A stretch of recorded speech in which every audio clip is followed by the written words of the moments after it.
Le MS-28 Cargo Progress arrive à la Station Spatiale Internationale, Starbase termine d'empiler sa deuxième tour Mekazila, Rocket Lab progresse avec sa fusée Neutron, ULA franchit une étape majeure pour son vol numéro 2 de certification du Vulcan Centaur, RFA subit un échec sur son RFA-1, le satellite JUICE de l'ESA effectue une première mondiale, le survol Lune-Terre, et enfin les lancements de fusées de cette semaine. Je suis Christophe Paget et voici votre résumé hebdomadaire sur l'espace.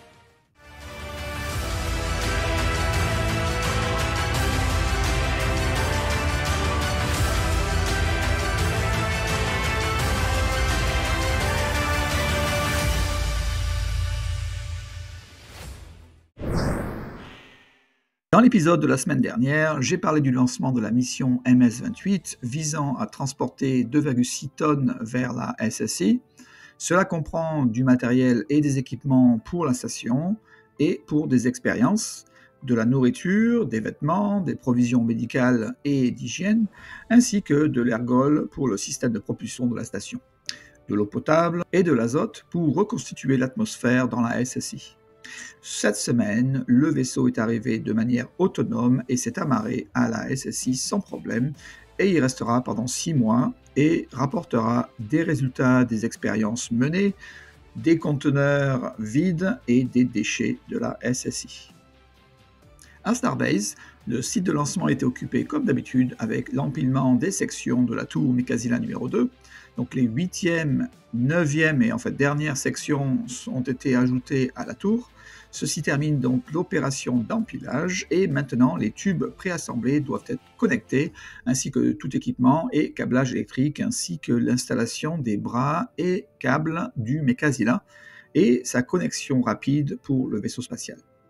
Sur le site de production maintenant, le bâtiment de bureau et la connexion entre le bureau et la Star Factory progressent également.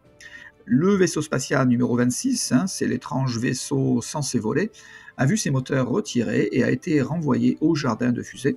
Ce véhicule restera toujours un mystère pour moi. Le remplacement des tuiles de protection thermique du Starship numéro 31 progresse lentement, mais en tout cas progresse. Rocket Lab a publié une courte vidéo de sa plus grande machine au monde de placement automatique de bandes composites à 4 axes afin de construire les pièces de sa nouvelle fusée Neutron. Neutron est une fusée de poids moyen pour rivaliser avec SpaceX avec le premier étage et les carénages entièrement réutilisables. Le carénage contient d'ailleurs le deuxième étage et sa charge utile. Malheureusement, le deuxième étage ne devrait pas encore être réutilisable. La machine offre une grande précision et répétabilité dans la construction de pièces pour la Neutron. D'ailleurs, en parlant de Neutron, Rocket Lab a réussi à atteindre 102% de poussée de son nouveau moteur Neutron appelé Archimede ou Archimedes, réussissant même à produire son Mach Diamond sur son échappement, indicateur d'une pression moteur stable et d'un bon débit de poussée. ULA se prépare pour son deuxième test de certification de sa fusée Vulcan Centaur 5, également référencée par ULA comme CERT-2. Cette fusée aurait dû lancer le vaisseau spatial réutilisable Dream Chaser de Sierra Space vers la SSI, mais en raison de retard, l'ULA utilisera plutôt une charge utile factice pour éviter de retarder son lancement. Pourquoi est-il si important que le CERT-2 ne soit pas retardé ? Parce que 60% des contrats militaires lucratifs ont été attribués à l'ULA et qu'en raison de retard antérieur de sa Vulcan Centaur, l'USSF a demandé à SpaceX de les lancer à leur place. Pour éviter d'autres changements par l'USSF, ULA doit passer son dernier test de certification pour commencer à envoyer des charges utiles de l'USSF afin de préserver son bilan financier et de retrouver sa rentabilité. Alors, qu'avons-nous vu ? Le premier étage a été envoyé à Cape Canaveral et est désormais vertical sur la rampe de lancement. Il y a quelques semaines, les 2 boosters latéraux ont été accouplés au premier étage. Et enfin, cette semaine, le deuxième étage a été installé sur le premier étage. Ce qui manque, c'est la répétition générale et bien sûr sa charge utile, qui d'ailleurs est factice, dans son carénage au sommet du deuxième étage. Le lancement devrait avoir lieu au plus tôt en septembre 2024. Rocket Factory Augsburg, ou RFA, a souffert un incident majeur cette semaine, avec l'essai moteur statique de ses 9 moteurs Helix sur son premier étage RFA 1 déployé à Saxo Voord dans l'île Shetland.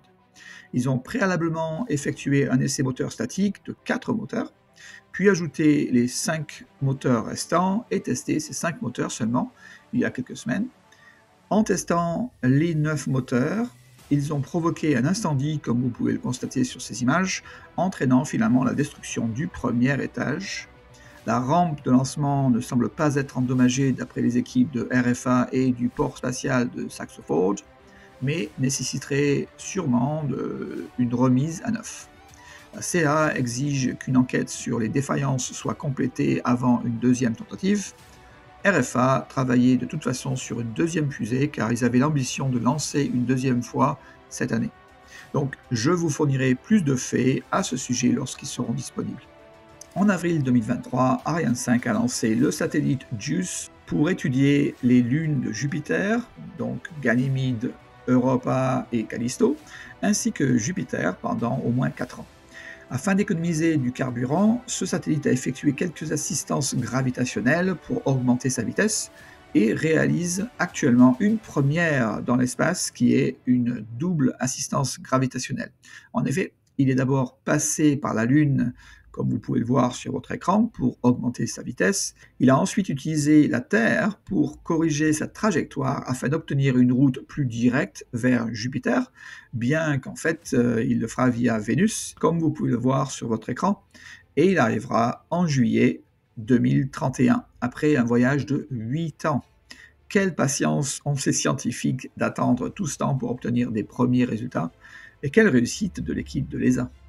Blue Origin a eu un accident dans son usine de Cape Canaveral cette semaine. Un étage de sa New Glenn était testé sous pression et suite à un incident, ceci a entraîné l'endommagement de la porte du hangar d'essai, qui est complètement enlevé, comme vous pouvez le voir sur la photo récente de nos amis de la NSF. L'agence de presse Bloomberg, où le lien se trouve en description plus bas, a également publié que des dommages supplémentaires se sont produits sur un autre étage de la fusée à l'intérieur de l'usine cette fois-ci, mais tant que nous n'avons pas de déclaration de Blue Origin, je ne spéculerai pas. Donc, est-ce que cela va retarder le premier lancement du New Glenn de cette année? Continuez à regarder votre chaîne et vous serez informé sur ce qui se passe à ce sujet. La semaine a débuté le 16 août avec 3 lancements. ISRO a envoyé une fusée SSLV pour sa mission EOS 08 depuis l'Inde. CASC a lancé une longue marche 4B depuis la Chine pour sa mission Yogan 4301. Et SpaceX a lancé une Falcon 9 depuis la Californie pour sa mission Transporteur 11 avec 116 satellites à bord. Le premier étage a volé pour la 12e fois et a atterri de retour sur site. Le 20 août, SpaceX a lancé une mission Starlink Group 10-5 avec une Falcon 9 depuis la Floride. Le tout nouveau premier étage a atterri sur un drone ship. Et le dernier lancement de la semaine a lieu le 22 août par CASC avec une longue marche 7A depuis la Chine pour sa mission ChinaSat 4A. En résumé, du 1er janvier au 22 août 2024, 154 fusées ont été lancées avec succès.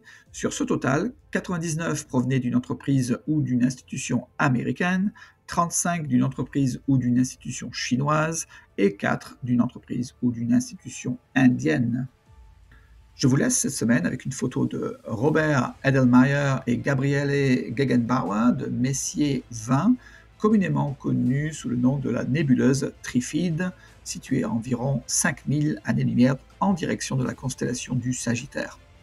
Région de formation d'étoiles dans le plan de notre galaxie, la Trifide illustre 3 types différents de nébuleuses astronomiques. Le nuage cosmique mesure plus de 40 années-lumière, mais la nébuleuse Trifide est trop faible pour être vue à l'œil nu. Plus de 75 heures de données d'images capturées sous un ciel nocturne sombre ont été utilisées pour créer cette superbe vue télescopique. Je suis Christophe Paget pour votre chaîne spatiale Espace News. Je vous souhaite une bonne semaine et au revoir.